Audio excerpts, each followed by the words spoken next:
community coping. Family and friends remember a Timpview High School student who passed away from the flu. Hot housing. Homeowners are having a heyday as Utah houses sell like hotcakes. We'll tell you why finding a home is no easy task. And Midwest Twister. The tornado rips through Mississippi, leaving behind a path of destruction. I'm Kristen Firmage. And I'm Karen Sullivan. It's Monday, February 11th, and in Utah, it's 12 o'clock. From KBYU and the BYU Department of Communications.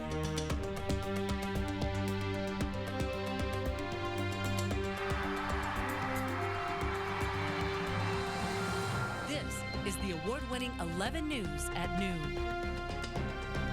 Timpview High students said goodbye to their friend and classmate Parker Allred.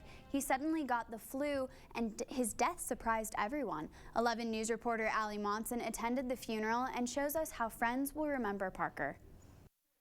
Blue eyes and a smiling face. That's how friends and family members will remember 16-year-old Parker Allred.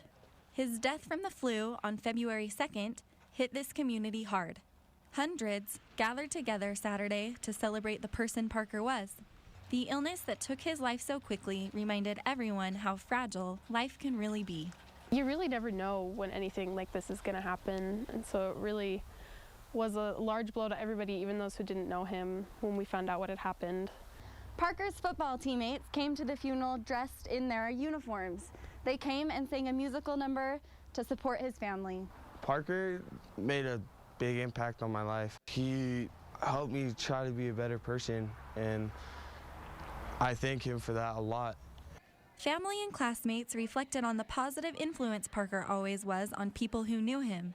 And after the service, friends even wrote notes to him about how much he'll be missed. Every time I saw him in the hallways at school, he'd always smile at me. I would always see him in the halls, and he would always be smiling. It shows the effect that one person can have on a lot of people's lives. You know, a lot of people in school that didn't even know him, you know, they still feel really touched by his example and his life. In Provo, Allie Monson, 11 News. Parker's sister Madison set up a blog where she shares pictures and memories of him. You can find the link to that blog on our website, 11news.byu.edu. Carbon County SWAT officers found a couple dead in their home in Price. Police say David Scott Donaldson called 911 early yesterday morning to say he shot his wife, Chanel K. Donaldson, and would later shoot himself. Authorities ruled the deaths a murder-suicide and that depression and marital problems are possible contributing factors. Search and rescue workers transported an injured skier to a hospital after an avalanche left him with a broken leg. The 41-year-old was backcountry skiing in Big Cottonwood Canyon Sunday when an avalanche buried him up to his neck. He was with 4 friends who were able to dig him out of the snow before a search and rescue helicopter picked him up. A recent arrest reminds women of the need to keep safe when jogging on the Provo River Trail. 11 News reporter Roger Sanchez tells us what runners can do to keep clear of harm's way. Police officer Sam Hunter was working a patrol shift along the Provo River Trail when he saw a female jogger with a male bike rider following her. She appeared to be nervous as she kept looking back at the man. Officer Hunter stopped him for not having a bike light. In the course of the investigation, he found on the individual a knife, a gun, which later turned out to be a BB gun, but looked just like a real gun, and methamphetamines. Police took the man into custody and booked him at the Utah County Jail for possession of meth. Police say really serious crimes have occurred on the river trail, including a rape and attempted homicide. A lot of joggers say they feel secure on the trail, but do think about what could happen. Sometimes I get kind of worried that if I run, someone's going to come and attack me, but usually I feel pretty safe when there's like cars around and other people jogging. Police can only speculate what the man's intentions were, but it could have been ill-willed, so police say it's best not to run after dark. Whether you're going for a quick jog or a long run, it's always important to pay attention to your surroundings, and it's always best to jog or run during daylight hours.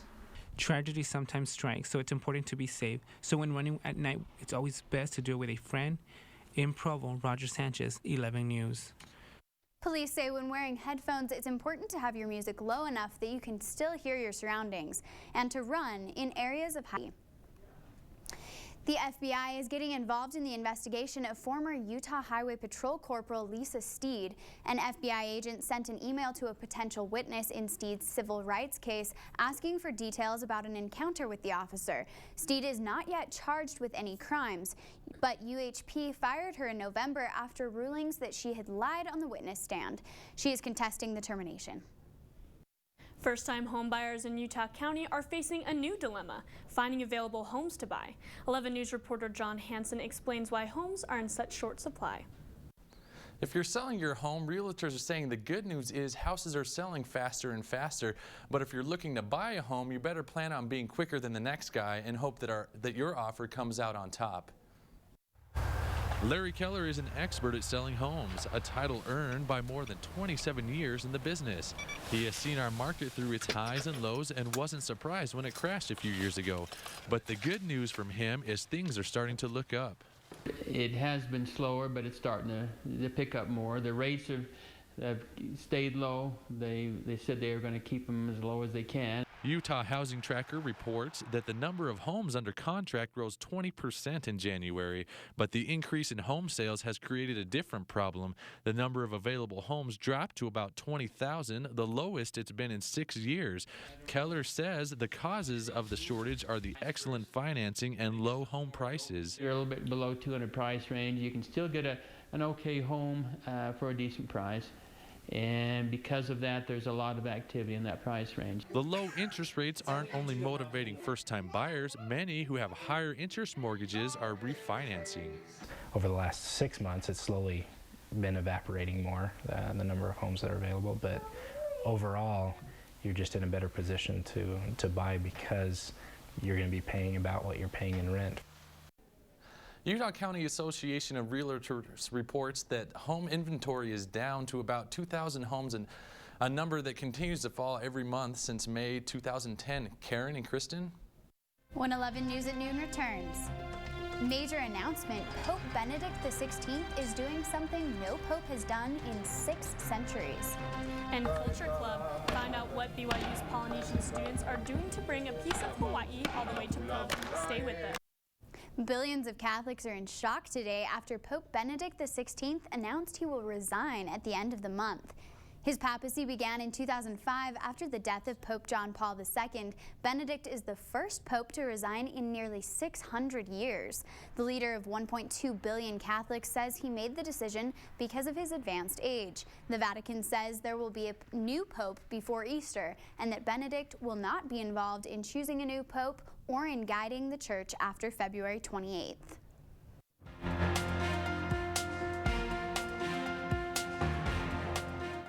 A 7th grader threatens a shooting in California, a twister tears through Mississippi, and a shooting at Delaware courthouse. Here's your look at news from across the nation. A 12-year-old is in custody after police say a student threatened a mass shooting at a middle school near San Diego. Authorities say the 7th grader sent a school administrator an email Friday night saying someone would shoot a teacher and several students on Monday.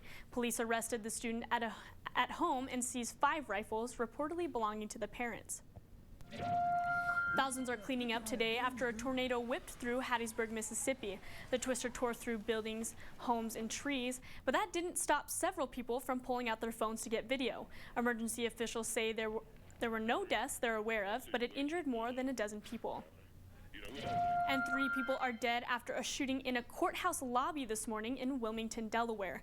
The gunman reportedly killed his estranged wife and another woman before taking his own life. 2 police officers are also injured after exchanging fire with the gunman. And that's your look at news from across the nation. Karen? All the snow can't stop Hawaiian culture from heating up BYU campus. 11 News reporter Jen Benson shows us why students are getting up to dance practice at the crack of dawn. Every Saturday, these students meet at 6 a.m. to learn language, tradition, and authentic Hawaiian choreography to prepare for the annual BYU Luau. When I dance, I feel proud to share my culture and to like let everybody know like who I am. There are 6 shows that represent each of the Polynesian nations. Keoki Leong teaches the Hawaiian class. His students learn this dance heritage while singing facts about the islands in his native language. In other cultures of the world, we share that unity and having that relationship with each other, whether it be helping each other with a dance making someone's day, you know, a little nicer, smiling at someone. We can incorporate that through BYU Luau. This is called a pa'o skirt. Hawaiians use this to tie it around their waist to emphasize their movement during the luau. But to some students, the luau is more than just entertainment. Logo says he's made lifelong friends from many cultures as he practices. You know, there's a point where I was kind of like straying away, but I kind of realized, you know, I mean, I guess I'm Polynesian for a reason. Knowing my culture, embracing it, and not trying to like shy away from it. I think that's very important. With no pay or class credit, plenty of students are willing to celebrate more than 40 years of cultural dance. On BYU campus, Jen Benson, 11 News. The big two-night event is March 12th and 13th and sells out every year. To buy tickets to the luau or get more information on joining, visit Jen's story on our website, 11news.byu.edu. Well, we did get our share of snow this weekend, I'll say that. Brenna, can we have some Hawaiian heat here? You know what, I'm not sure if it's going to be Hawaiian, but that storm you saw this weekend is over, and I'll let you know what to expect for Valentine's Day when 11 weather.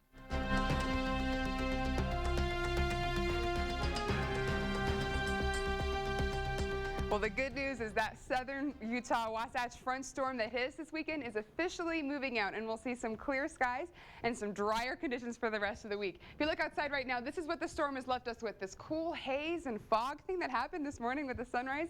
Very cool, but I promise you those clouds will burn off for the rest of the day, and we'll see some sun maybe towards the end of today. Walking outside in Provo right now, current temperature 19 degrees, colder than usual, but not that bad. Pretty high humidity and wind speed, calm enough to not really notice it. But that sun's going to come out and it should clear out just a little bit. Before the end of tonight, the sun will burn off those clouds. We'll see a little bit of it, but then of course when the sun sets, the temperature's going to drop down to 11 degrees. We'll see more clouds coming in and calm winds towards the end of the night. But hopefully that sun will be a nice surprise for just a little bit.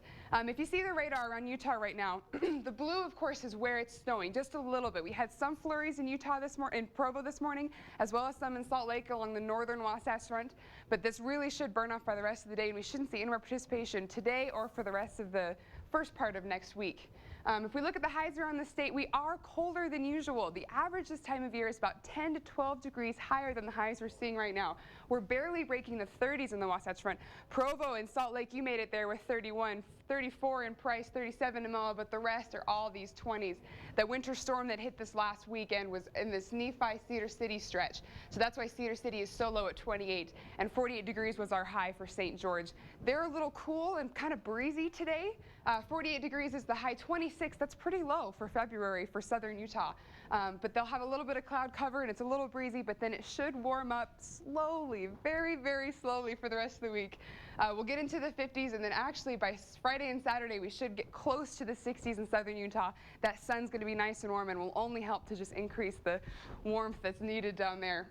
Northern Utah is a different case. The Canadian cold front is moving some of our temperatures way down, but it should be nice and dry.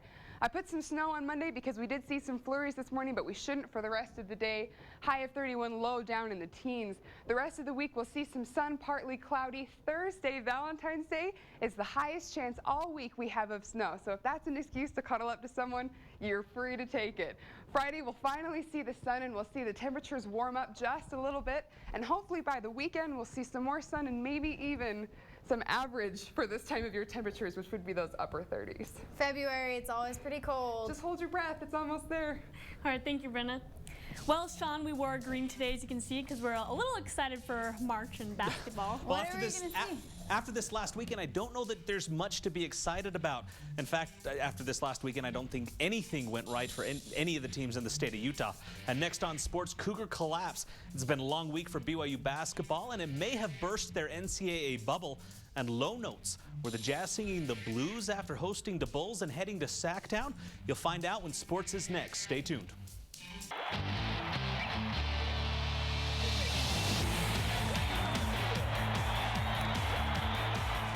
BYU's been sitting squarely on the NCAA tourney bubble for weeks, needing a signature win and to avoid bad losses. Well, Saturday night didn't help them any. Both teams started off slowly, but no BYU game is complete without a big dunk by Mr. Mad Hop's Josh Sharp. And Brandon Davies got his pass on after finding Sharp. He finds Brock Zylstra going back door. but it was a rough night for Tyler Hawes. He was bothered by the Dons' physical play, and after this no call right here, the next time down court, he lets out his frustration and gets himself teed up. But the Cougars led by 9 at the half and then upped their lead to 15 early on in the second, but it was all Dons from there. They killed the Cougars from long range, hitting 9 of 10 from beyond the arc and scoring 60 points in the second half as they shocked the Cougars 99-87. The loss is BYU's 8th of the season and drops them well behind Gonzaga and St. Mary's in the WCC standings. Their RPI has slid more than 20 spots with their 2 losses this week, and both San Diego and San Francisco have RPIs worse than 130. The Cougars will likely have to win both at St. Mary's and against Gonzaga to have a shot at an at-large bid. And the weekend wasn't any better for the women, who lost the battle for sole possession of second in the WCC as they fell at St. Mary's 64-52. Haley Steed led the Cougars with 18 points and 7 assists, but BYU turned the ball over 17 times in the loss. They'll look to bounce back as they host Santa Clara on Thursday night at 7 in the Marriott Center. And BYU lost one of its golden voices yesterday as Jay Monson lost his 3rd battle with cancer. He was the play-by-play voice of the Cougars here on KBYU and on BYU Radio for 36 years, also filling in on KSL Radio from time to time. The broadcasting pioneer was inducted into the BYU Hall of Fame in 2010. And the bad weekend wasn't just confined to BYU. The Jazz had a Friday-Saturday back-to-back, hosting Chicago, then taking on Jimmer and the Kings in Sacramento. Let's start off with the Bulls. It was a back-and-forth battle in the first quarter, but Al Jefferson gives an early taste of the big night he'd end up having. But Chicago, they're known for their D, and they turned it into easy buckets, building an 8-point lead at the half off of shots like these. But the Jazz battled back behind Big Al, who poured in 32 points on a sizzling 68% shooting. But Carlos Boozer was too much down the stretch. He takes advantage of the familiar territory as the Jazz fall to doubles, 93-89. The Jazz caught an overnight flight to Sacktown, but they left their defense in Salt Lake City, giving up 31 points in the first quarter. The only bright spot for the Jazz was Alec Burks, who poured in 24 points off the bench to lead all Utah scorers. And even Jimmer got in on the fun, getting some playing time and making the most of it. He'd finish here and end up with 9. Maybe there's something to that free Jimmer movement after all. And the Kings never stopped scoring, rolling over the Jazz 120-109. The back-to-back losses dropped the Jazz to 28-24 on the season. They're sitting at 7th in the West, but they're 2.5 games back of 6th place Golden State, and 8th seed Houston is breathing down their necks just a half game back. The Jazz will look to bounce back as they host Kevin Durant and the Thunder tomorrow night at 7. Well, I always love to see Jimmer playing well. It is good to see Jimmer playing well, actually getting some playing time. But when BYU loses, BYU loses, BYU loses, the Jazz lose, it gets a little frustrating. Yes. Still to come at 11 News at noon, Bacon Bonanza, a quirky little pig party, has become a money-making tourist attraction. We'll be right back. It's a festival that really sizzles, a spectacle entirely dedicated to one of America's favorite breakfast foods. The Des Moines Blue Ribbon Bacon Festival isn't just about who can fry up the best bacon, but who can wear it the best. The Bacon Queen wears, you guessed it, a bacon dress. It started off as a quirky sideshow 6 years ago and is now so popular that 8,000 tickets sold out in 3 minutes. If you stretched out this year's 5 tons of bacon served, it would link 20 miles. Bacon dress just reminds me of Lady Gaga. Yeah, I can see that. Or Hunger Games, and yes, the pun is intended on that. No way. I'm actually really impressed by this. Have you ever had bacon ice cream before? No. But there's so many things you can do with bacon. You just have to be inventive. I'm sorry, don't get me wrong, I love bacon, but mixing it with my dessert, I don't think I could do that. Things like, or with your clothing, right? No. I don't know though, maple bars and bacon, that's always been a big hit. Eat that? I've seen that. I've never seen That's that. a real thing. Bacon donuts. Yeah, no, and then have you tried the bacon chips, like the bacon flavored potatoes? I believe that. Those I are definitely actually believe good. that. I have tried those. Those are pretty good. I just like my bacon by itself. With some eggs. Yeah, just keep it go for nice it and classic. Bacon. I don't think I can make a dress without eating it. Maybe I'll I try. could. Once it's a dress, Should I there's no try way. then? There's no way. It's true. Bacon. Well, that's it for 11 News at noon for Monday, February 11th. You can join us anytime on our website, 11news.byu.edu. Thanks for watching and have a great afternoon. There's nothing better to